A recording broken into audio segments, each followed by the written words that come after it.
Hello there guys, it's Joey and this is a new spell range for the store. This is Seelie Caught by Midnight and is based around a winter fae energy and would make a beautiful set for Yule themed energies. I may bring it back at other points as it's not necessarily completely intrinsically linked to Yule and winter, but I think the winter imagery really helps the dark fae, the energy of the Seelie Caught by Midnight.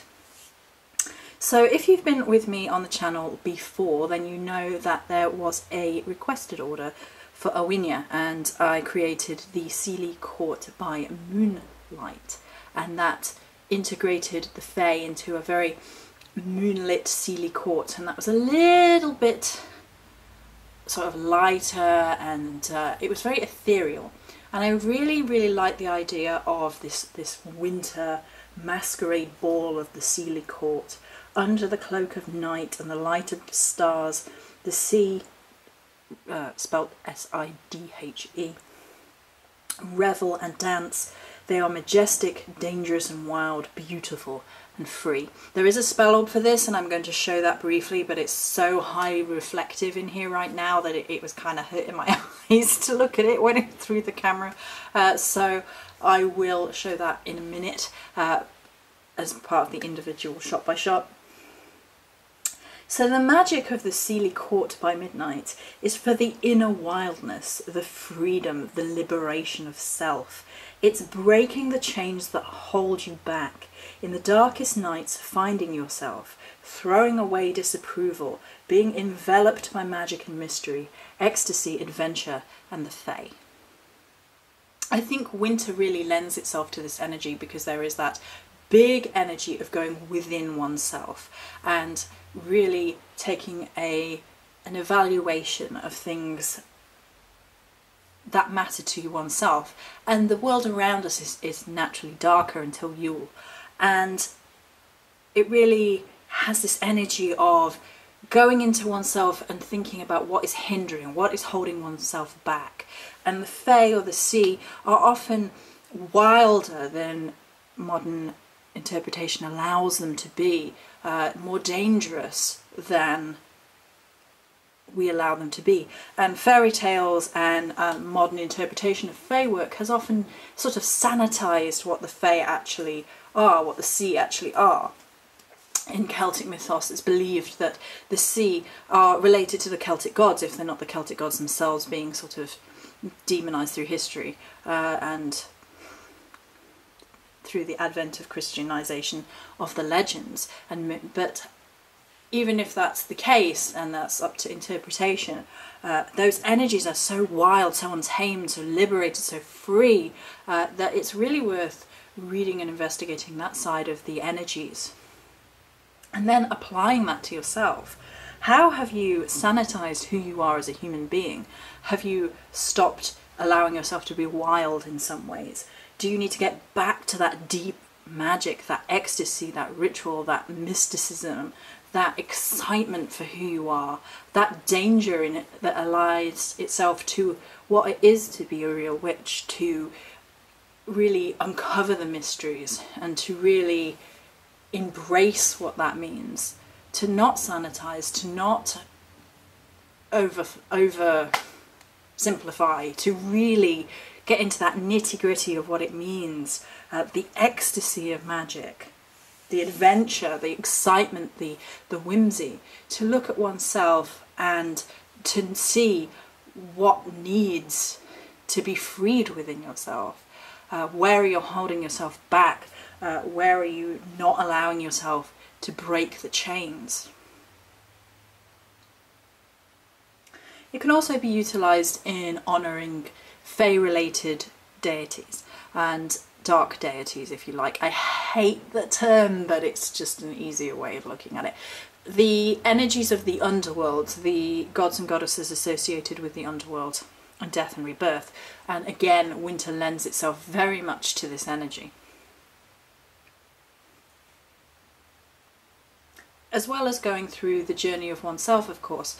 Within mythos, across culture, going to the underworld is often synonymous with a symbolic journey of going into oneself and being tested and coming out the other side, dying and being reborn, in order to be a better individual, to grow spiritually, and to really face those hard changes, to really change. Okie doke. So I'm going to show you individuals. So we'll move things out of the way for the time being. So I absolutely adore this spell salt, and I think what I'm going to do is offer the spell salt individually and as part of a set with the cauldron and the spell oil. I really, really love it. So I hope you can see that in there is some salts designed to look like moonlight, along with this incredible vibrant fey energy. And it's a darker fey energy. It's that wildness, that mystery, that ecstasy of the dark fey. It's just, I feel it. I love this energy. I was really, really excited when it was coming through. Excuse me. Have a sip of water.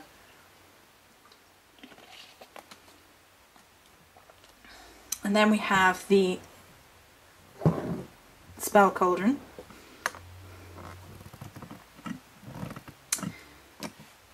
Plenty of shimmy shimmy as always, but it's a dark, it's supposed to be like a dark midnight court feel. It's supposed to evoke feelings of all the dark fae and their masquerade and their masks on and their beautiful wings spread and long fingernails and claws and unusualness and strangeness, dancing in this incredible ecstatic dance around the midnight court. I love it. I love the energy within. Let's do the spell orb briefly. I'll try my best not to completely have this reflectiveness. So you can see that there is a sort of feather charm. I like the feather blade look of this charm because it has that duality that the Fae do. It could be a blade, it could be a feather, it could be light, it could be dangerous. It has that unknowingness. And then this beautiful dark midnight blue shimmer ribbon, and then all the beauty on the inside. Again, crystals and spell scroll are hiding, but it's in there. So that's the spell orb. Then we have the spell oil. This is lovely.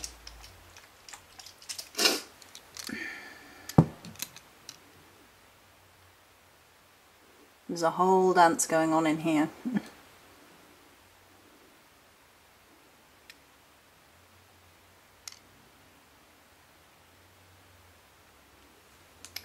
And then the votives.